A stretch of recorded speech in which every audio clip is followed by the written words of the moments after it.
પ્રશ્નોથી પ્રતિપાદિત છે। આદિવાસી સમાજના બાળકો શિક્ષણની ભૂખ માટે શું કરી રહ્યા છે? આદિવાસી સમાજની માતા અને બહેનો પોતાના બાળક, પોતાના ભાઈ, પોતાના યુવાનોને દારૂના રવાડેથી કાઢવા માટે કેટલી મહેનત કરી રહી છે। આદિવાસી સમાજના ખેડૂતો પોતાની જળ, જંગલ, જમીન બચાવવા માટે આજે કેટલા તડફડિયા મારી રહ્યું છે।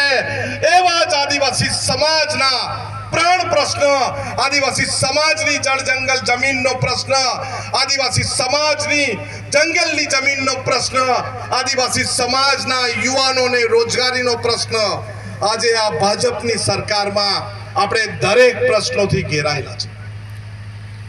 છોટાઉદેપુરનો પ્રશ્ન હોય, દાહોદનો પ્રશ્ન હોય, ડાંગનો પ્રશ્ન હોય, નવસારીનો પ્રશ્ન હોય, તાપીનો પ્રશ્ન હોય, સુરત ગ્રામ્યનો પ્રશ્ન હોય કે આખા અંબાજીથી ઉમરગામ વિસ્તારના આદિવાસી સમાજનો સૌથી સળગતો પ્રશ્ન હોય કે આ ભાજપની સરકાર ઉદ્યોગોને જે જમીન આપી રહી છે, મફતમાં જે લાણી કરી રહી છે, એ જમીન આપણી બચાવવાની છે। એ આપણો સૌથી મોટો પ્રાણ પ્રશ્ન છે કે નહીં પ્રશ્ન? આપણો સૌથી મોટો પ્રશ્ન બાપ દાદા અને વડીલોએ આપેલી જમીન, આપણો સૌથી મોટો પ્રશ્ન સ્વર્ગીય ઇન્દિરાજી આપણને ગણોત્તરામાં આપેલી જમીન, આપણને ખેડૂત બનાવેલી જમીન, અને આ ભાજપની ચોર લુચ્ચી સરકાર અત્યારે આપણી જમીન ચોરવાના ઈરાદામાં છે। પણ આદિવાસી સમાજનો એક એક યુવાન, મંચ પરના એક એક નેતા આપણી સૌની એક ઇંચ જમીન કોઈને પ્રોજેક્ટમાં આપવાના નથી અને નથી।